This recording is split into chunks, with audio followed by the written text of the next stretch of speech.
প্রথমেই জেনে নেওয়া যাক রাশিবিজ্ঞানের প্রয়োজনীয়তা কী। অনেক বড় তথ্যকে ছোট আকারে টেবিলের মাধ্যমে সহজবোধ্যভাবে প্রকাশ করার জন্যই কিন্তু রাশিবিজ্ঞানের উৎপত্তি। রাশিবিজ্ঞানের বিভিন্ন তথ্যের মধ্যে কিছু কিছু তথ্য এমন থাকে যা সমস্ত তথ্যের প্রতিনিধিত্ব করে। সেই রকম তথ্যগুলোকে বলা হয় কেন্দ্রগামিতার মাপক। এই কেন্দ্রগামিতার মাপকের মধ্যে পড়ে গড়, মধ্যমা এবং সংখ্যাগুরু মান, যেখানে আজকে আমরা এই ক্লাসে গড় সম্পর্কে জানব। গড় নির্ণয়ের তিনটি পদ্ধতি প্রচলিত আছে। প্রথমটি প্রত্যক্ষ পদ্ধতি, দ্বিতীয়টি কল্পিত গড় পদ্ধতি বা বিচ্যুতি পদ্ধতি বা সংক্ষিপ্ত পদ্ধতি, তৃতীয় পদ্ধতি হচ্ছে ক্রমবিচ্যুতি পদ্ধতি। আমরা প্রত্যেকটা পদ্ধতির মাধ্যমেই কিন্তু গড় নির্ণয় করব। চলো তাহলে শুরু করি। প্রথমে আগে আমরা জেনে নিই গড় বিষয়টা কি। দেখে নাও, যদি তোমাদের কিছু সংখ্যা দেওয়া থাকে এমন যে 2, 4, 3, 5, 1, 6, মনে করো এই কটা সংখ্যা দেওয়া আছে, বলেছে এই সংখ্যাগুলোর গড় বের করতে। এইটা কিন্তু আমাদের ক্লাস 4-এ ছিল। দেখে নাও কীভাবে বের করতে হবে। গড় বা যৌগিক গড় দুটো কিন্তু একই বিষয়। বিষয়টা কি? সবগুলোর যোগফলকে যতগুলো সংখ্যা আছে তত দিয়ে ভাগ। প্রথমে আমরা দেখে নেব 1, 2, 3, 4, 5, 6 কটা সংখ্যা আছে? মোট আছে 6টি সংখ্যা। 6টি সংখ্যা বুঝে গেছে।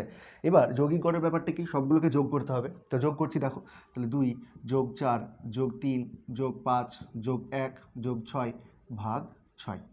তাহলে কত হচ্ছে দেখো, 2, 4, 6 আর 3 9 আর 5 14 আর 15 15 আর 6 21, 21/6। 3 দিয়ে কাটাকুটি যাচ্ছে, 3 2 6, 3 7 21, তাহলে এটা হলো 3.5। তাহলে এই যে সংখ্যাগুলো আমরা দেখছিলাম, এই সংখ্যাগুলোর যৌগিক গড় বা গড় সেটা হলো 3.5। বোঝা গেল বিষয়টা? এইরকম করেই কিন্তু গড় নির্ণয় করতে হয়। আসলে গড়ের মোদ্দা কথা হচ্ছে এটাই, সবগুলোকে যোগ করে যতগুলো সংখ্যা থাকবে তত দিয়ে ভাগ। এই বিষয়টা এইরকম ছিল, কিন্তু আমরা আস্তে আস্তে বড় হয়েছি, অনেক কিছু শিখছি, ওই জন্য আমাদের চিন্তনশৈলী আস্তে আস্তে বৃদ্ধি পাচ্ছে। এখন এটারই মডিফিকেশন হয়েছে, শুধুমাত্র বোঝার একটু বিষয় আছে। চলো আমরা দেখে নিই কীভাবে কোথায় মডিফিকেশন হয়েছে। এইবার দেখো, যদি কিছু সংখ্যা থাকে এরকম, তোমাকে দেওয়া আছে 2, 4, 3, 5, 1, 6, 2, 1, 4, 3, 2, 6, এই যে সংখ্যাগুলো দেওয়া থাকলো, এই সংখ্যাগুলোর এবার গড় বের করতে হবে। তোমরা বলতে পারো যে এই সংখ্যাগুলোকে সবগুলোকে যোগ করে যতগুলো সংখ্যা আছে তত দিয়ে ভাগ করলেই কিন্তু হয়ে যাবে। হ্যাঁ, অবশ্যই হয়ে যাবে, কিন্তু আমি এই ছোট ছোট সংখ্যাগুলোকে দেখছি, সেই জন্য আমার মনে হচ্ছে যে এইরকম করে যোগ করে সংখ্যা দিয়ে ভাগ করলেই কিন্তু আমরা উত্তর পেয়ে যাব। সত্যিই তাই, এরকম করে সবগুলোকে যোগ করে এই যতগুলো সংখ্যা আছে তত দিয়ে ভাগ করলে কিন্তু আমরা উত্তর পেয়ে যাব। কিন্তু যদি এই সংখ্যাগুলো ছোট না হয়ে যদি বড় বড় সংখ্যা হয় তখন কি হবে? তখন কিন্তু সমস্যায় পড়তে হবে। সেই সমস্যা এড়ানোর জন্য এই রাশিবিজ্ঞানের কিছু পদ্ধতি আছে, সেই পদ্ধতি আমি ব্যবহার করছি। চলো তাহলে দেখে নিই। আমরা এই যে গড়টা নির্ণয় করলাম, এটা হচ্ছে প্রত্যক্ষ পদ্ধতিতে গড়। এখন যে গড়টা নির্ণয় করবো এটাও কিন্তু প্রত্যক্ষ পদ্ধতির গড়। আমি এটা মুছে দিচ্ছি। দেখে নাও, এখানে আমরা একটা টেবিল তৈরি করছি। কিভাবে দেখে নাও, তোমরা ক্লাস 9-এ ট্যালি মার্ক সম্পর্কে জেনেছো, আমি তবু একটু করে বলে দিচ্ছি যে ট্যালি মার্কের ম্যাক্সিমাম হচ্ছে 5। 4টের পরে যখনই 5টে হয়ে যাবে তখন সেটাকে কেটে দিতে হবে। কেটে দেওয়া মানেই সেখানে কত সংখ্যা আছে? 5 সংখ্যা আছে। তাহলে দেখো এটাকে আমরা সাজাচ্ছি কিভাবে।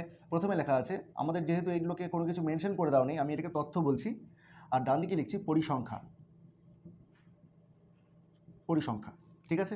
তথ্যকে সাধারণত xi দ্বারা ডিনোট করা হয়, পরিসংখ্যাকে সাধারণত fi দ্বারা ডিনোট করা হয়। বোঝা গেল? এইবার এই সংখ্যাগুলোর মধ্যে আমাকে দেখতে হবে ছোট থেকে বড় আকারে সাজাতে হবে। তুমি বড় আকারেও সাজাতে পারো।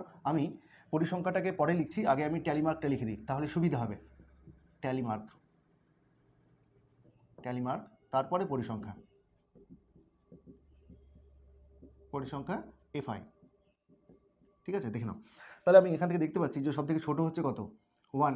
তাহলে 1টা কতবার আছে দেখো, একবার, দুইবার, তাহলে দুটো দাগ, ঠিক আছে।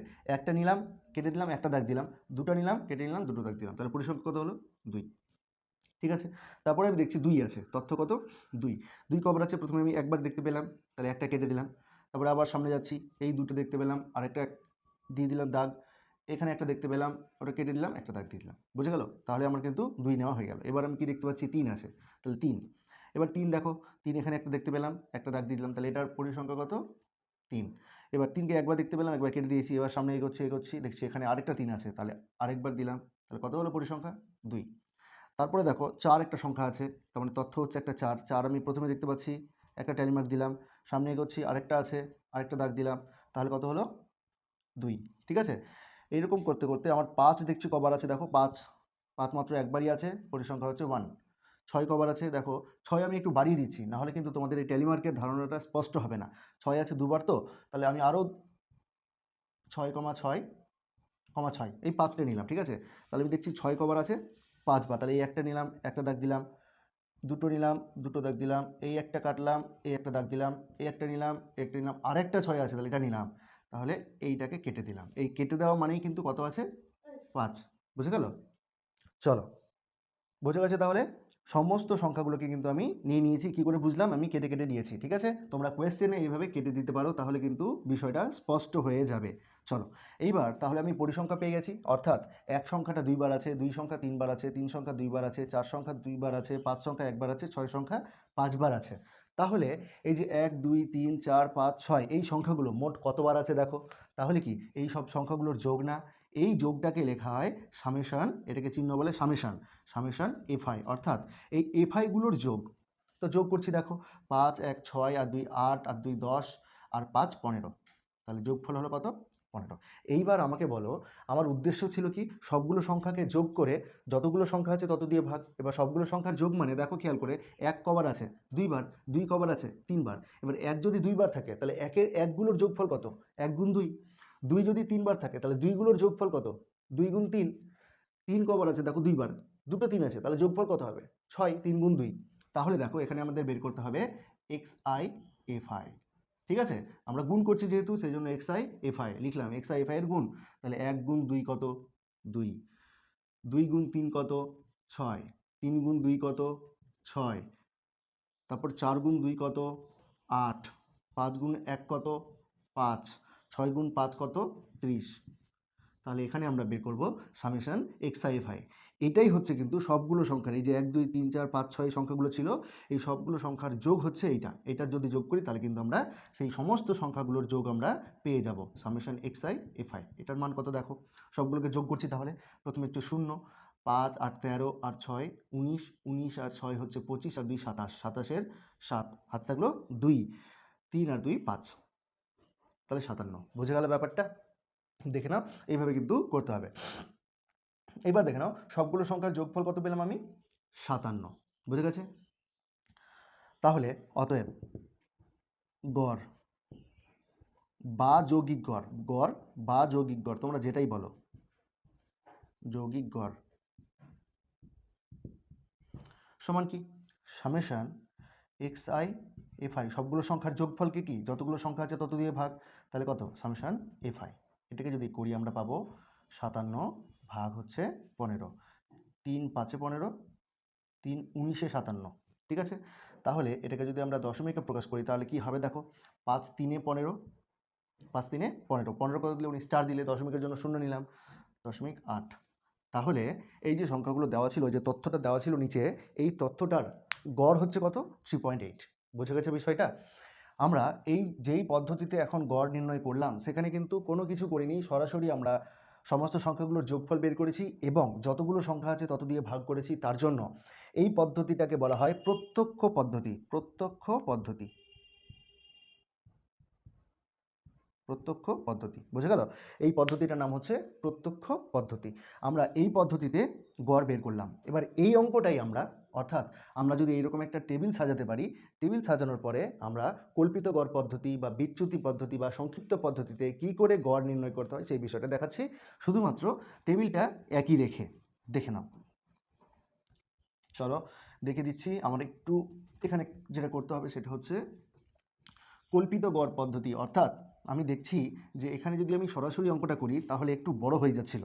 তার জন্য নতুন একটা পদ্ধতি আবিষ্কৃত হয়েছে, সেটা হচ্ছে কল্পিত গড় পদ্ধতি, যেখানে কিন্তু সংখ্যা ছোট এবং তার যোগফল ভাগফলগুলো ছোট।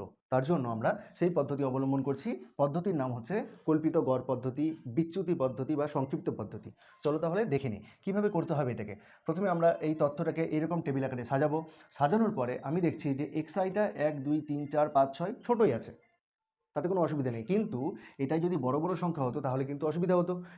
সেই সমস্যা এড়ানোর জন্য কিন্তু আমাদের নতুন একটা পদ্ধতি, যেই কথাটা বললাম সেটা হচ্ছে কল্পিত গড় পদ্ধতি বা বিচ্যুতি পদ্ধতি বা সংক্ষিপ্ত পদ্ধতি। তার জন্য আমাদের xi-টাকে ট্রান্সফর্ম করতে হবে কিসে, uy-এ।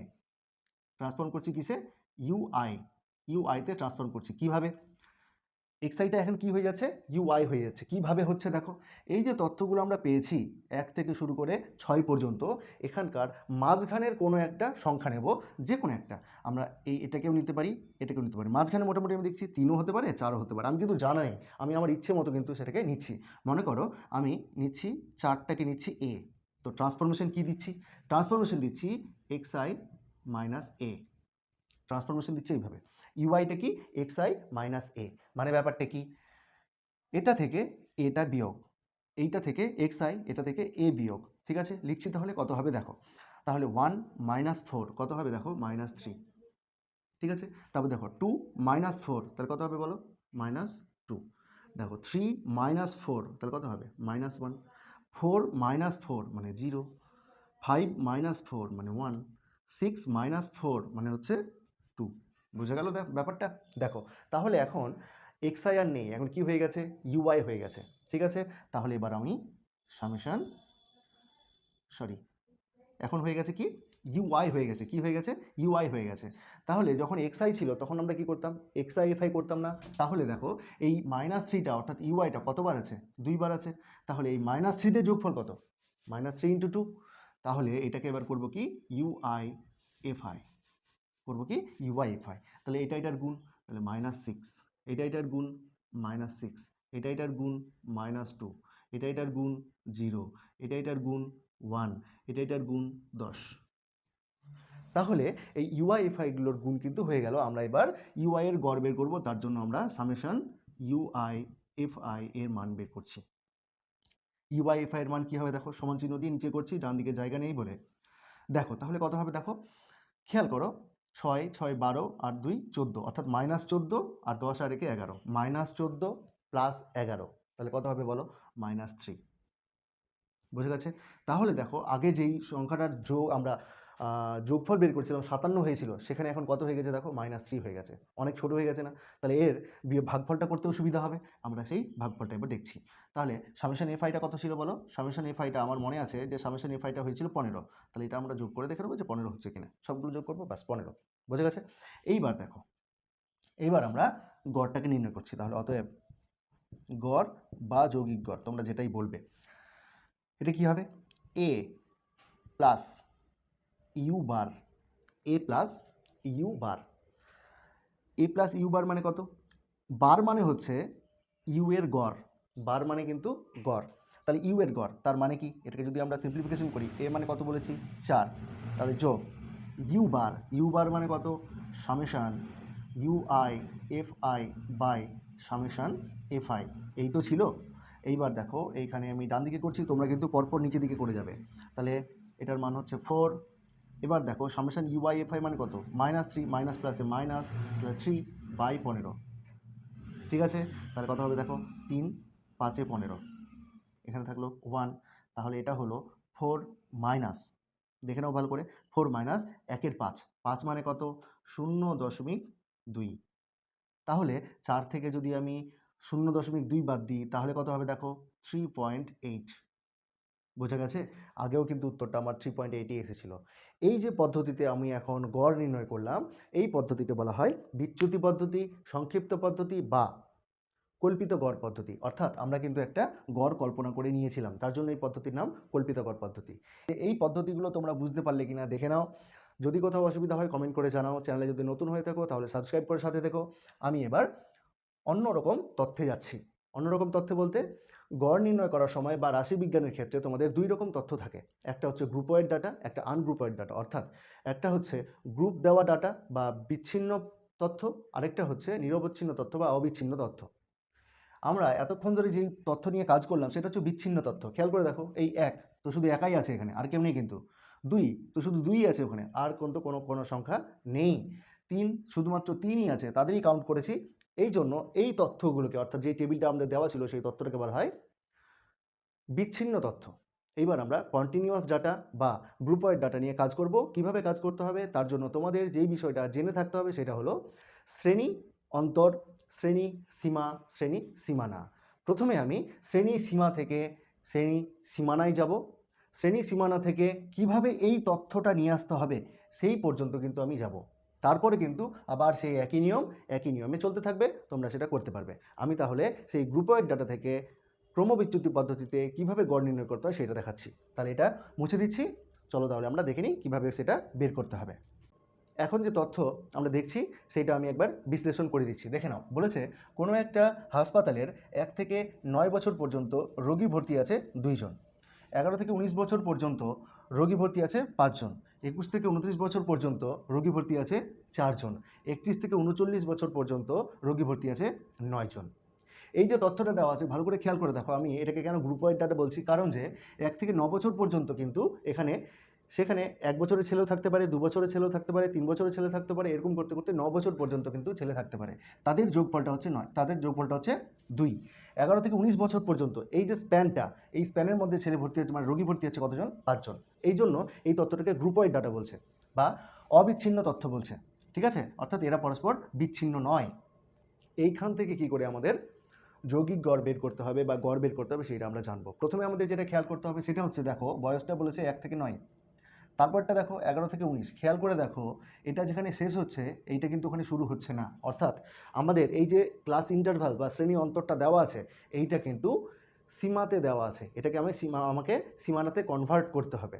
যদি তোমাদের কোনো তথ্য সীমানায় দেওয়া থাকে তাহলে কিন্তু অঙ্কটা অনেক সহজ হয়ে গেল। আমরা তার জন্য এই উদাহরণটা নিয়েছি যেন তোমরা বুঝতে পারো যে সীমা থাকলে সীমানায় যেতে হবে, সীমানা থেকে গিয়ে কি করে টেবিলটাকে তৈরি করবে সেই বিষয়টা আজকে আমরা জানবো। চলো তাহলে দেখে নিই। প্রথমে লিখে নিচ্ছি আমি বয়স। আমি দেখে বুঝতেই পারছি যে এটা কিন্তু শ্রেণী সীমাতে দেওয়া আছে, তার জন্য সীমানায় কনভার্ট করতে হবে। বয়সটাকে লিখে নিচ্ছি আমি 1 থেকে 9, 11 থেকে 19, 21 থেকে 29, 31 থেকে 39। এইটুকু তথ্য আমাদের বলে দিয়েছিল। আমি লিখে দিচ্ছি পাশে পরিসংখ্যা। পরিসংখ্যাকে কি বলবো? এফআই। পরিসংখ্যা কত? 2। পরিসংখ্যা কত? 5। 21 থেকে 29 4, 31 থেকে 39 9। এটা আমাদের বলে দিয়েছে। খেয়াল করে দেখো এটা কিন্তু আমাদের বলে দিয়েছে কি, এটা শ্রেণী অন্তর। এই শ্রেণী অন্তরটা কিন্তু সীমানাতে দেওয়া নেই, আমাদের এটাকে সীমানায় কনভার্ট করতে হবে। তাহলে কি করব আমরা? দেখো এটা 9 শেষ হচ্ছে, এটা 11তে শুরু হচ্ছে, অর্থাৎ মাঝখানে গ্যাপ কত আছে? দেখো মাঝখানে গ্যাপ আছে 2। মাঝখানে গ্যাপ কত আছে? 2। সেইটাকে কিন্তু আমাকে পূরণ করতে হবে। কি খেয়াল করে দেখো এটা কত? দেখো 9 শেষ হলো, এটা 11তে শুরু হলো। আমি একটু উদাহরণের জন্য এখানে বলছি 9 এটা শেষ হলো, এটা শুরু হলো 11তে, ঠিক আছে? 9 শেষ হলো, এটা 11তে শুরু হলো, মাঝখানে একটা গ্যাপ থেকে যাচ্ছে না? এই গ্যাপটা কত? 2। এই গ্যাপটা হচ্ছে 2। এই গ্যাপটা এরা দুজনে ভাগ করে নেবে, ঠিক আছে? তাহলে কি হবে? এই 9টা তাহলে এক একজনে কত করে পাবে? দেখো 2টাকে 2 ভাগে ভাগ করব, তাহলে 2/2 মানে কত? 2/2 মানে হচ্ছে 1, 2/2 মানে হচ্ছে 1। তাহলে 1 করে এও নেবে এও নেবে, তাহলে এ ডান দিকে সরে যাবে, তাহলে +1 হয়ে যাবে, আর এ বাম দিকে সরে আসবে, তাহলে -1 হয়ে যাবে। তাহলে দুজনেরটা মিলে কত হবে? দেখো 10। তাহলে তারা দুজনে মিলবে কোথায়? 10-এ গিয়ে মিলবে। বোঝা গেল ব্যাপারটা? দেখে নাও তাহলে এই যে বয়সটা ছিল, বয়সের এবার আমরা সীমানা করছি, তাহলে লিখছি সীমানা বা শ্রেণী সীমানা, যাই বলো। আচ্ছা শ্রেণী সীমানায় লিখে দিই, শ্রেণী সীমানা, শ্রেণী সীমানা, শ্রেণী সীমানা। দেখো তাহলে কি হলো বললাম, তাহলে 9টা কি হয়ে গেল? 10, আর 11টা কি হয়ে গেল? 10। খেয়াল করে দেখো তাহলে এই 9টা 1 বেড়ে যাচ্ছে আর 11টা 1 কমে যাচ্ছে, তাহলে 1 থেকে 1 কমে গেলে কত হবে? 0। তাহলে 0 থেকে 10, এটা কত? 10 থেকে 20, এটা কত? 20 থেকে 30, এটা কত? 30 থেকে 40। তাহলে এখন শ্রেণী সীমানাটা হয়ে গেল 0 থেকে 10, 10 থেকে 20, 20 থেকে 30, 30 থেকে 40। খেয়াল করে দেখো এটা যেখানে শেষ হচ্ছে এখানেই কিন্তু পরেরটা শুরু হচ্ছে। বুঝে গেছে বিষয়টা? তাহলে এইটা হলো শ্রেণী সীমানা। এইবার আমরা এইখান থেকে কি করব? এইখান থেকে কিন্তু আমরা মধ্যক বের করব, শ্রেণী মধ্যক। কি বলা হবে এটাকে? শ্রেণী মধ্যক। শ্রেণী মধ্যক। এই শ্রেণী মধ্যকটাকে কিন্তু এক্সআই বলা হবে। এইবার কিন্তু খেয়াল করে দেখো, এবার কিন্তু আগের মতো জায়গায় চলে যাচ্ছি। এক্সআইটা কি? শ্রেণী সীমানা যদি এ থেকে বি হয়, শ্রেণী সীমানা যদি এ থেকে বি হয়, তাহলে শ্রেণী মধ্যকটা হবে a+b/2, a+b/2। তাহলে 0+10, 0 আর 10-এর মধ্যে কি আছে? 0 + 10/2 মানে 10/2 মানে কত? 5। 10 + 20 মানে 30কে 10 2 দিয়ে ভাগ করলে কত হবে? 15। এইবার একটু এখানে খেয়াল করার বিষয় আছে। তাহলে আমি দেখছি যে 10-এর সঙ্গে 20 যোগ করছি, তাকে 15 দিয়ে ভাগ করছি, তাকে 2 দিয়ে ভাগ করছি, 15 হচ্ছে। আরেকটা পদ্ধতি কী আছে দেখো, আমি প্রথমটার শ্রেণীমদ্দক বের করব। কত হলো? 5। 0 যোগ 10 ভাগ 2 সমান হচ্ছে কত? 5। এইবার দেখো পরেরটা কী হয়ে গেল? 15। এই 15টা কীভাবে আসছে? আরেকটা পদ্ধতি আছে দেখো। এই শ্রেণীর দৈর্ঘ্য কত? এই শ্রেণীর দৈর্ঘ্য হচ্ছে বি মাইনাস এ। এই শ্রেণীর দৈর্ঘ্য কত? বি মাইনাস এ। দেখো এই শ্রেণীর দৈর্ঘ্য কত? বি মাইনাস এ। সবগুলোর কিন্তু শ্রেণী দৈর্ঘ্য সমান। বোঝা গেছে বিষয়টা? তাহলে শ্রেণী দৈর্ঘ্য কত আমি দেখতে পাচ্ছি? 10। কেন কী করে পেলাম? 10 বিয়োগ 0 মানে হচ্ছে 10। তাহলে শ্রেণী দৈর্ঘ্য হচ্ছে 10। তাহলে প্রথমটার যে শ্রেণীমদ্দক পেয়েছি তার সঙ্গে 10 যোগ করে গেলেই কিন্তু আমি শ্রেণীমদ্দকগুলো পরের শ্রেণীগুলোর পেয়ে যাব। তাহলে এটার 15, 15-এর সঙ্গে 10 যোগ করলে কত হবে? 25। দেখো 20 আর যোগ 30 মানে 50কে 2 দিয়ে ভাগ করলে কত হবে? 25।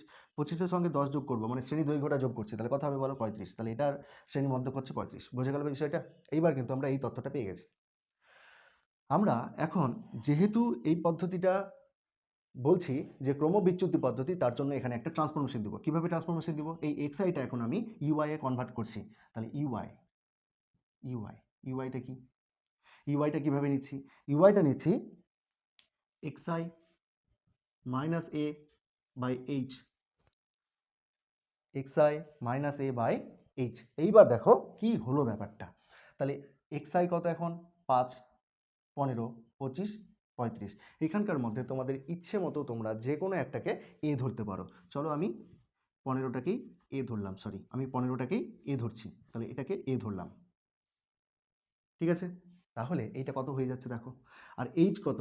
এইচ হচ্ছে শ্রেণী দৈর্ঘ্য। শ্রেণী দৈর্ঘ্য মানে কি? বি মাইনাস এ করলে শ্রেণীদৈর্ঘ্য পাওয়া যায়। শ্রেণীদৈর্ঘ্য আমরা কত দেখছি? 10। তাহলে এবার খেয়াল করে দেখো, তাহলে xi মানে হচ্ছে 5, 5 বিয়োগ 15, 5 বিয়োগ 15 মানে কত? -10। -10কে 10 দিয়ে ভাগ করলে হবে -1। বুঝে গেছে? 15 বিয়োগ 15, 15 বিয়োগ 15 মানে 0। 0কে 10 দিয়ে ভাগ করলে কত হবে? 0ই হবে। তারপরে দেখো 25, এই যে 25 বিয়োগ 15 মানে 10, 10কে 10 দিয়ে ভাগ করলে কত হবে? 1। 35 বিয়োগ 15 মানে হচ্ছে 20, 20কে 10 দিয়ে ভাগ করলে হবে 2। বুঝে গেছে বিষয়টা? তাহলে এখন আর xi থাকলো না, এখন কি হয়ে গেল? ইউআই। এইবার যেহেতু ইউআইটা পেয়ে গেছি, আমাকে এবার বের করতে হবে। আমি তাহলে এটা মুছে দিচ্ছি। কী করে করলাম এটা আমাদের তোমাদের বোঝানোর জন্য লিখে দিয়েছিলাম। এইবার আমরা ইউআইএফআই বের করছি। ইউআইএফআই, ঠিক আছে? তাহলে 2 ইন্টু -1 -2, 5 ইন্টু 0 মানে 0, 4 ইন্টু 1 মানে 4, 9 ইন্টু 2 মানে 18। তাহলে এইখান থেকে আমরা সামেশন ইউআইএফআইটা পেয়ে যাব। ইউআইএফআইটা কত দেখো, তাহলে 18 আর 4 হচ্ছে 22, 22 থেকে 2 বিয়োগ করলে হয় 20, 22 থেকে 2 বিয়োগ করলে হয় 20। তাহলে ইউআইএফআইটা পেয়ে গেলাম। আর পরিসংখ্যার যোগফল দেখো, পরিসংখ্যার যোগফল মানে কতগুলো সংখ্যা আছে সেটা জানতে আমরা সামেশন এফআই বের করবো। পরিসংখ্যার যোগফল হচ্ছে 9, 4, 13, 13 আর 7 হচ্ছে 20, তাহলে 20। বুঝে গেল? তাহলে আমরা সামেশন এফআই পেলাম কত? 20। সামেশন ইউআইএফআই কত পেলাম? 20। তাহলে অতএব নির্ণেয় গড় বা যৌগিক গড় যাই বলো, নির্ণেয় গড়, নির্ণেয় গড়টা কি? নির্ণেয় গড়টা হচ্ছে, খেয়াল করে দেখো, আমরা ট্রান্সফরমেশন দিয়েছিলাম কি? ট্রান্সফরমেশন দিয়েছিলাম xi minus A by H. তাহলে এইটা হবে কি? H into U bar plus, আচ্ছা এটাকে একটু সাজিয়ে লিখি, দাঁড়াও, A plus H into U bar. তার মানে কি? এ কত ধরেছিলাম? 15, তাহলে 15 যোগ এইচ মানে কি? শ্রেণী দৈর্ঘ্য, সেটা হচ্ছে 10 গুণ ইউ বার মানে কত? ইউ বার মানে হচ্ছে সামেশান ইউআইএফআই বাই সামেশান এফআই। এটা কত হবে দেখো, 15 যোগ 10 গুণ ইউআইএফআই মানে 20 ভাগ 20, সামেশান এফআই 20, 20 20 কেটে গেল, 1 হলো। তাহলে এটাকে আমি এইখানে করছি, দেখে নাও। তাহলে 15 যোগ 10 গুণ 1 মানে কত? 10, তার মানে হলো 25।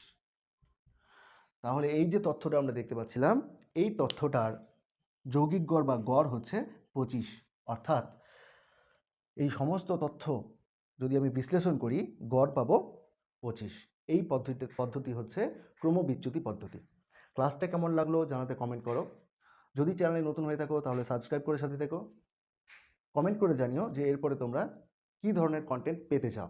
তাহলে আজকের ক্লাসটা এখানেই শেষ করছি।